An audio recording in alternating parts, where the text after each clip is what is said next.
बहुत समय पहले की बात है। गोकुल धाम गांव में अर्जुन नाम का एक ईमानदार, दयालु और मेहनती लकड़हारा अपनी बूढ़ी माँ के साथ एक छोटी सी झोपड़ी में रहता था। अर्जुन हर सुबह जंगल की ओर निकल पड़ता, वहां से लकड़ियां काटता और फिर उन्हें गांव के बाजार में बेचकर जो कुछ कमाता, उसी से माँ बेटे का जैसे पैसे गुजारा होता था। उनकी जिंदगी में सुविधाएं कम और चुनौतियां ज्यादा थीं। अर्जुन, मेरे बच्चे, आज फिर जंगल की ओर जा रहा है। तेरी काया तो सूखती जा रही है। थोड़ा आराम भी कर लिया करना बेटा, अपनी सेहत का भी तो ख्याल रख। क्या करूं माँ, अपना पेट पालना है तो मेहनत तो करनी ही पड़ेगी। तू चिंता मत कर, मैं जल्दी लौट आऊंगा। और वैसे भी लकड़ी काटने में मुझे अब थकान महसूस नहीं होती। अर्जुन अपनी पुरानी घिसी हुई कुल्हाड़ी उठाता है और रोज की तरह लकड़ियां काटने जंगल की ओर निकल पड़ता है। अर्जुन घने जंगल में अच्छी और सूखी लकड़ियां ढूंढ रहा था। उसे कुछ पेड़ दिखे, उसने कुल्हाड़ी से वार किया और लकड़ियां काटने लगा। लकड़ियां काटते काटते उसकी नजर थोड़ी दूर एक बूढ़े आदमी पर पड़ी, जो मुश्किल से एक छोटी टहनी तोड़ने की कोशिश कर रहा था। ये बुजुर्ग काका थे, जिन्हें अर्जुन अक्सर जंगल में देखता था। काका, क्या बात है? आप इतने परेशान क्यों लग रहे हैं? अगर मैं किसी काम आ सकूं तो बेझिझक बताइए। अरे अर्जुन बेटा, क्या बताऊं, हाथ पैर अब पहले जैसे काम नहीं करते। घर में चूल्हा बुझा पड़ा है, लकड़ियां तोड़नी थी पर टूट ही नहीं रही। समझ नहीं आ रहा आज रात का खाना कैसे बनेगा। अर्जुन बिना एक पल भी सोचे अपने पास इकट्ठी की हुई, मेहनत से काटी हुई लकड़ियों का एक अच्छा खासा गट्ठर उठाता है और बुजुर्ग काका को दे देता है। काका, आप बिल्कुल चिंता मत कीजिए। ये लीजिए, ये मेरी लकड़ियां हैं, आप इन्हें ले जाइए। आज आपका चूल्हा मेरी लकड़ियों से जलेगा। और हाँ, आज से जब भी आपको जरूरत हो, बेझिझक मुझसे कहिए, मैं आपकी मदद जरूर करूंगा। मेरे रहते आपको कभी कोई दिक्कत नहीं होगी। बुजुर्ग काका की आंखों में आंसू भर आते हैं। वो अर्जुन को गले लगा लेते हैं। उनकी आवाज भर्रा जाती है। अर्जुन बेटा, तू सचमुच भगवान का भेजा हुआ फरिश्ता है। तेरी दयालुता का कोई मोल नहीं। भगवान तुझे हमेशा खुश रखे, तेरी हर मनोकामना पूरी करे। अर्जुन काका की मदद करके मनी मन बहुत खुश होता है। उसे लगता है जैसे आज उसकी दिन भर की मेहनत वसूल हो गई। गांव का बाजार अपनी पूरी रौनक पर है। अर्जुन अपनी पीठ पर मेहनत से काटी हुई लकड़ियों का एक भारी गट्ठर लादकर बाजार में पहुंचता है। भाइयों और बहनों, ताजी कटी हुई लकड़ियां ले लो, सबसे मजबूत और बेहतरीन क्वालिटी की। यहाँ आइए, ताजा और सूखी लकड़ियां आ गई हैं। घर जलाने के लिए भी लाजवाब और मकान बनाने के लिए भी बेजोड़। जल्दी कीजिए, भाव भी ऐसे कि दिल खुश हो जाए। लकड़ियां चाहिए? ले लो भाइयों, सीधे जंगल से लाई गई, बेहद अच्छी और टिकाऊ। खाना बनाने के लिए सबसे अच्छे और किसी भी काम के लिए परफेक्ट। मौका हाथ से न जाने दें। बहुत सस्ती दाम में आइए, ले जाइए। कुछ लोग अर्जुन की आवाज सुनकर उसकी ओर देखते हैं। तभी मुखिया अपने 2 चमचों, चमचा 1 और चमचा 2 के साथ एक अकड़े हुए अंदाज में बाजार में दाखिल होता है। मुखिया की नजर सीधे अर्जुन और उसकी लकड़ियों पर पड़ती है और उसकी आंखों में तीव्र गुस्सा चमक उठता है। वो सीधे अर्जुन की ओर बढ़ता है। ओए अर्जुन, ये क्या गलतफहमी पाल रखी है तूने? मेरे होते हुए तू यहाँ लकड़ी बेचेगा? तेरी इतनी हिम्मत, तुझे शर्म नहीं आती? मुखिया जी, ये मेरी अपनी मेहनत की लकड़ियां हैं। मैंने इन्हें जंगल से काटा है, अपने खून पसीने से। मैं इन्हें खुद बेचूंगा। ये मेरा हक है, मेरा अधिकार। आप कौन होते हैं मुझे रोकने वाले? क्या मैं अपने काम से पैसे भी नहीं कमा सकता? आप हक? तू और हक की बात करेगा? इस गांव में सिर्फ मैं ही लकड़ी बेचूंगा, और वो भी वही जो मैं कहूंगा। सुन, ये सारी लकड़ियां मुझे दे दे, मैं तुझे बढ़िया दाम दूंगा। मेरे पास पहले से ही बड़े बड़े ग्राहक हैं, तुझे कहां धक्के खाने पड़ेंगे। मैं तो तेरी भलाई की बात कर रहा हूं, ना समझ। हाँ अर्जुन, मुखिया जी जो कह रहे हैं चुपचाप मान ले, नहीं तो अंजाम बहुत बुरा होगा।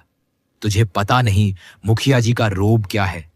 वो जिसे चाहें रातों रात बेघर कर सकते हैं। बात मान ले अर्जुन। तुझे क्या लगता है इतनी अच्छी लकड़ियां कहां से आती हैं? ये सब मुखिया जी का इलाका है, उनका बिजनेस है। तू बीच में आकर हमारे काम में अड़चन मत बन। अपना भला चाहता है तो चुपचाप निकल ले। अर्जुन मुखिया और उसके चमचों की ओर देखता है। उसकी आंखों में अब गुस्सैल चमक साफ दिखती है। उसने ठान लिया है कि वो झुकेगा नहीं। नहीं मुखिया जी, मैं अपनी लकड़ियां आपको हरगिज नहीं बेचूंगा। मैंने इन्हें अपने हाथों से काटा है और इन्हें मैं खुद ही बेचूंगा। मैं किसी के एहसान या धमकी के नीचे दब कर नहीं जी सकता। और ये आपका व्यापार नहीं, ये मेरी माँ की रोटी है, मेरी ईमानदार मेहनत की कमाई है। मुखिया का चेहरा गुस्से से लाल हो जाता है। वो अर्जुन के आंखों में सीधे घूरते हुए देखता है। क्या बोला? तू मेरी बात नहीं मानेगा? तुझे अभी भी नहीं पता मैं कौन हूँ? इस गांव का मुखिया हूँ मैं, और इस गांव में मेरी मर्जी के बिना एक पत्ता भी नहीं हिलता। समझ गया? तुझे क्या लगता है तू मुझसे बच जाएगा? आप मुखिया हैं पर मैं भी इंसान हूं, और हर इंसान को अपनी मेहनत का फल खुद कमाने का हक है। आप मुझे रोक नहीं सकते मुखिया जी। ठीक है अर्जुन, तुझे देख लूंगा मैं। आज तूने मेरी बात नहीं मानी ना? याद रखना, ये गांव मेरा है और यहां सिर्फ मेरी चलेगी। चल चमचों, यहां इस फकीर को अपना तमाशा करने दो। इसे पता चलेगा मुखिया से दुश्मनी का क्या अंजाम होता है। मुखिया और उसके चमचे गुस्से से पैर पटकते हुए वहां से चले जाते हैं। मुखिया एक बार फिर मुड़कर अर्जुन को घूरता है और अर्जुन भी उसे देखता रहता है। बाजार के लोग भी चुपचाप ये सब देख रहे थे। अर्जुन की हिम्मत से हैरान थे। अर्जुन गांव के बाजार से लकड़ी बेचकर जंगल के किनारे किनारे घर की ओर लौट रहा था। सूरज ढल रहा है। तभी उसे थोड़ी दूरी से एक सुनाई देती है। अर्जुन तुरंत उस आवाज की दिशा में बढ़ता है। वो एक झाड़ी के पीछे देखता है और उसकी आंखें एक अति सुंदर दूधिया गोरी गाय पर पड़ती हैं, जिसका एक पैर बुरी तरह से घायल है। अरे तुझे क्या हुआ मेरी प्यारी? इतनी सुंदर गाय और ऐसे घायल पड़ी है। कौन तुझे इस हालत में छोड़ गया? अर्जुन धीरे धीरे बड़े प्यार से गाय को सहारा देकर अपने घर की ओर ले चलता है। गाय भी रामू के साथ बिना किसी हिचकिचाहट के चल देती है। अर्जुन गाय को अपने घर ले आता है। माँ गाय को देखकर एक पल के लिए हैरान होती है, पर अपने बेटे की दयालुता देखकर उनके चेहरे पर खुशी की चमक आ जाती है। अर्जुन, ये गाय कहाँ से लाया? इतनी सुंदर, ऐसी गाय तो मैंने अपने जीवन में कभी नहीं देखी।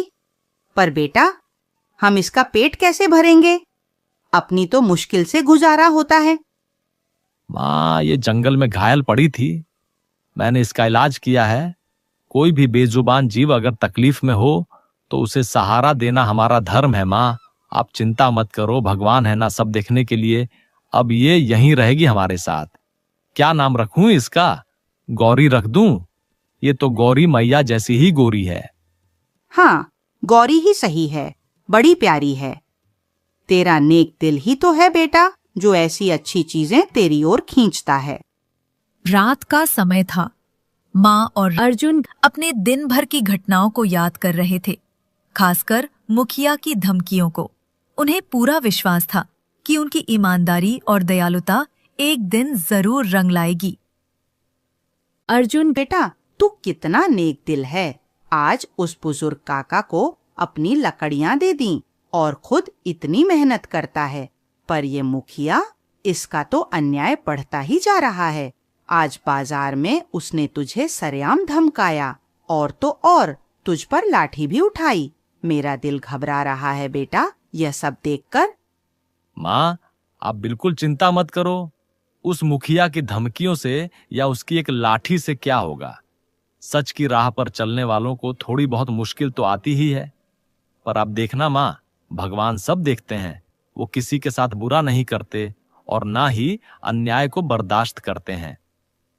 हाँ बेटा, तू सही कहता है।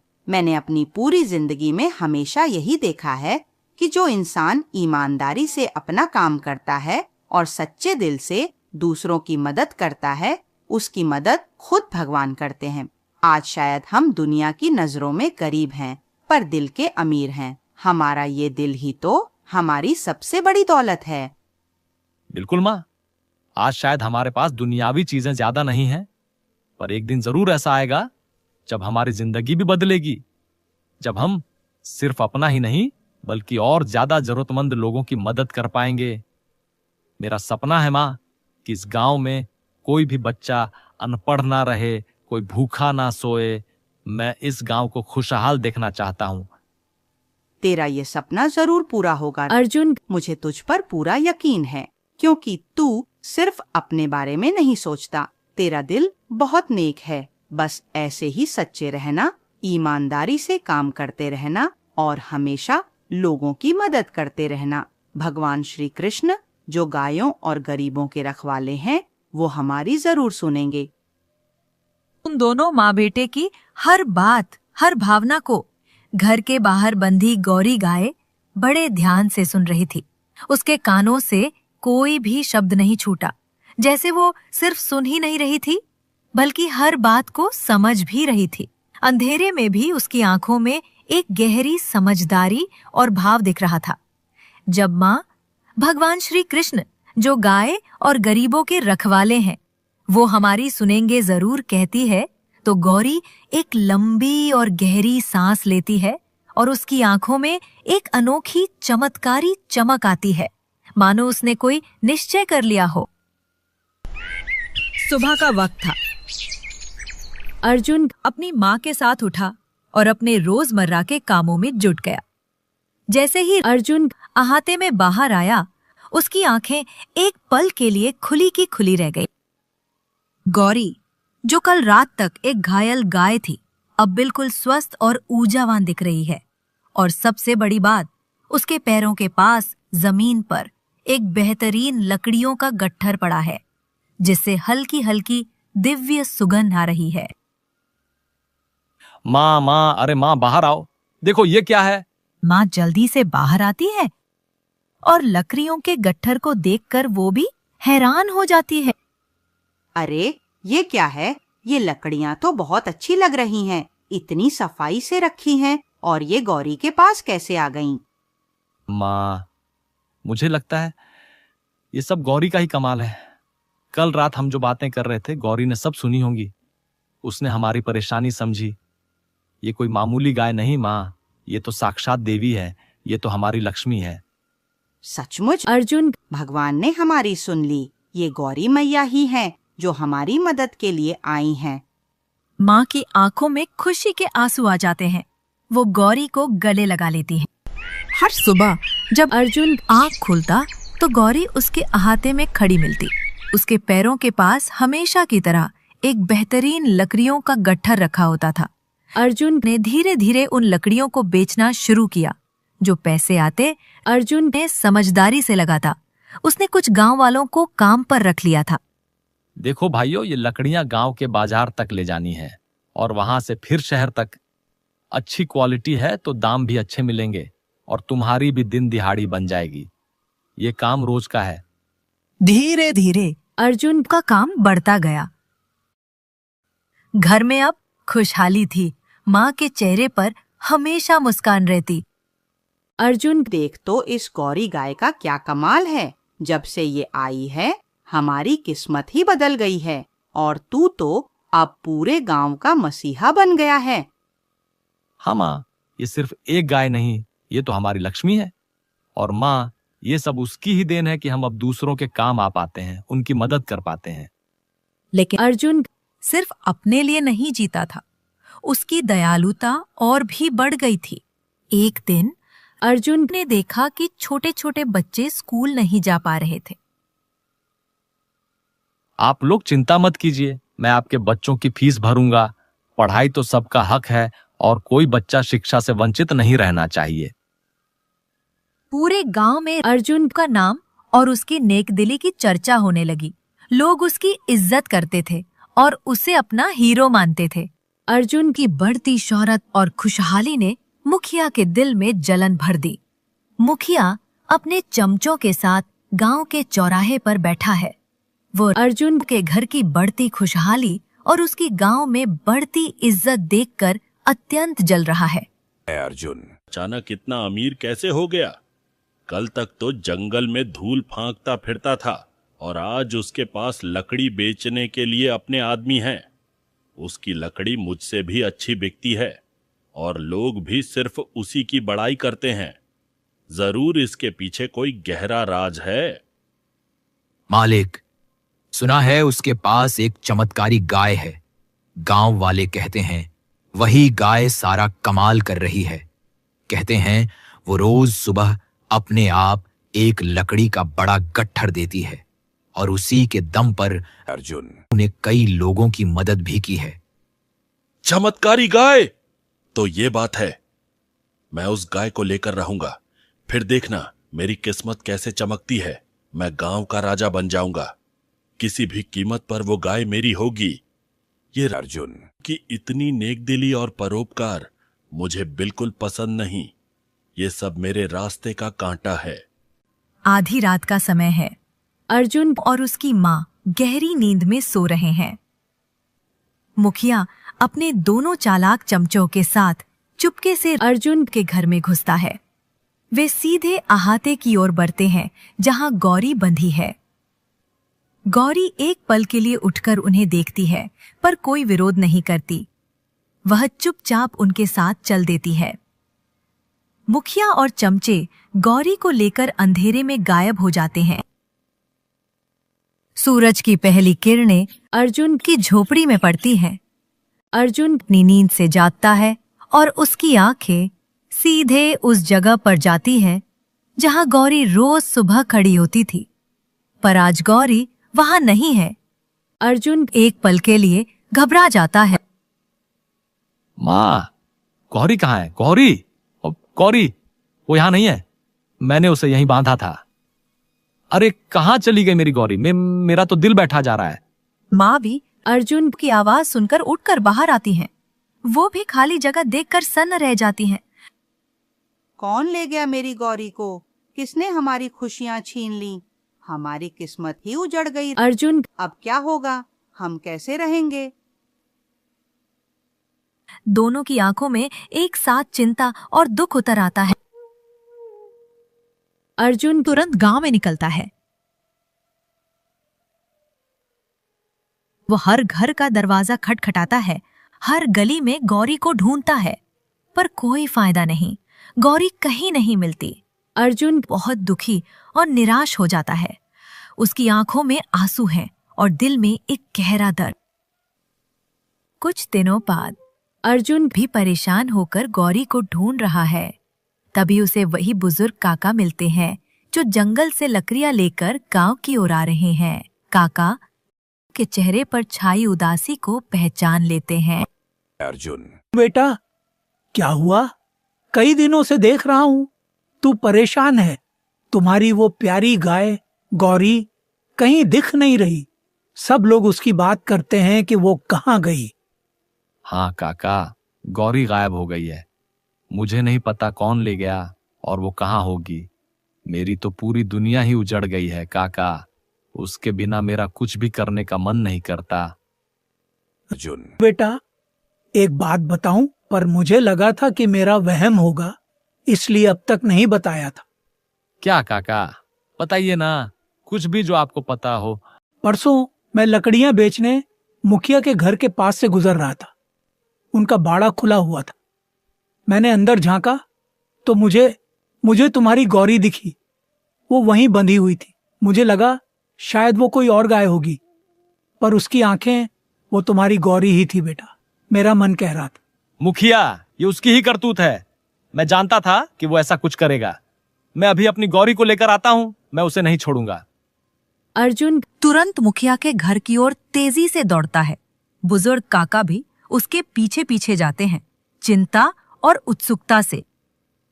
अरे ये क्या बकवास है? यह तो बस एक मामूली गाय है, कोई चमत्कारी गाय वाय नहीं। उस अर्जुन ने मुझे गधा बना दिया। मैंने इस पर इतना पैसा बर्बाद किया और इसने मुझे कुछ भी नहीं दिया। वो एक मोटी लाठी उठाता है और गौरी को जोर से मारने के लिए आगे बढ़ता। अर्जुन भागता हुआ वहां पहुंचता है। वो मुखिया को गौरी को मारते हुए देखता है। गांव के कुछ और लोग भी अर्जुन के पीछे पीछे आ जाते हैं। रुको मुखिया, मेरी गौरी को हाथ भी मत लगाना। अरे अर्जुन, आ गया तू अपनी निकम्मी गाय लेने? ले जा इसे, ये किसी काम की नहीं। बेकार में मेरे घर में जगह घेर रही है और मेरा चारा भी खा रही है। मैंने तुझे पहले ही कहा था ना, मेरी बात मान ले। मुखिया फिर से गौरी को मारने के लिए लाठी उठाता है। अर्जुन बिना सोचे समझे बिजली की तेजी से गौरी के सामने खड़ा हो जाता है। अपने शरीर से गौरी को पूरी तरह से ढक लेता है। मुखिया की लाठी सीधे उसके कंधे पर लगती है। मुखिया की लाठी अर्जुन के कंधे पर इतनी जोर से लगती है कि हड्डी टूटने की आवाज आती है। अर्जुन दर्द से कराहता है। उसकी आंखें दर्द से बंद हो जाती हैं। वो गिरते गिरते संभलता है, पर गौरी को अपनी पनाह में पकड़े रहता है। उसके कंधे से ताजा खून निकलने लगता है। चमचे 1 और 2 भी अर्जुन को मारने के लिए अपनी लाठियां उठाकर आगे बढ़ते हैं। चकाचौंध कर देने वाली रोशनी चमकती है। रोशनी इतनी तीव्र है कि मुखिया, चमचे और वहां जमा सभी गांव वालों की आंखें चौंधिया जाती हैं। वे अपनी आंखें बंद कर लेते हैं और कुछ लोग तो डर के मारे जमीन पर ही गिर पड़ते हैं। धीरे धीरे उस दिव्य प्रकाश में गौरी गाय का रूप बदलने लगता है। उसका आकार बढ़ता है, उसकी चमक बढ़ती है और वो एक अद्भुत अलौकिक रूप में परिवर्तित होती है। गौरी अब स्वयं भगवान श्री कृष्ण के दिव्य रूप में प्रकट होती है। उनका तेज इतना है कि कोई भी उनकी ओर सीधे देख भी नहीं पाता। मुखिया और चमचे डर से थर थर कांपते हैं। वे अर्जुन की ओर देखते हैं, जो अभी भी दर्द से कराह रहा है। मुखिया, तुमने लालच और पाप का रास्ता चुना। तुमने एक निर्दोष जीव को चुराया और उसे मारने का प्रयास किया। तुमने अपने पद का दुरुपयोग किया और गांव वालों को सताया। और अर्जुन, मेरे सच्चे भक्त अर्जुन ने अपनी जान की परवाह किए बिना उसे बचाया। उसकी नेकदिली, उसकी दयालुता और उसकी भक्ति का कोई मुकाबला नहीं। भगवान, मुझे क्षमा करे। मुझसे बहुत बड़ी गलती हो गई। मैं अपने लालच में अंधा हो गया था। मुझे माफ कर दीजिए प्रभु। तुमने चोरी की है, अधर्म किया है, पाप किया है। इस अधर्म का तुम्हें दंड भुगतना होगा। तुमने अपने पद का गलत इस्तेमाल किया और दूसरों को सताया। अब तुम वही बनोगे जो तुम अंदर से हो, एक नीच जीव।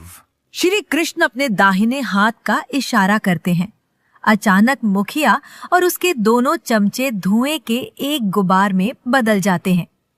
धुआं हटने पर वहां 3 गधे खड़े होते हैं। अर्जुन, तुम ईमानदार, दयावान और सच्चे दिल के इंसान हो। तुमने निस्वार्थ भाव से एक बेजुबान जानवर की मदद की और अपनी जान दांव पर लगाकर उसे बचाया। तुम्हारी भक्ति और नेकदिली से मैं अत्यंत प्रसन्न हूं। आज से तुम्हारा जीवन खुशियों और समृद्धि से भरा होगा।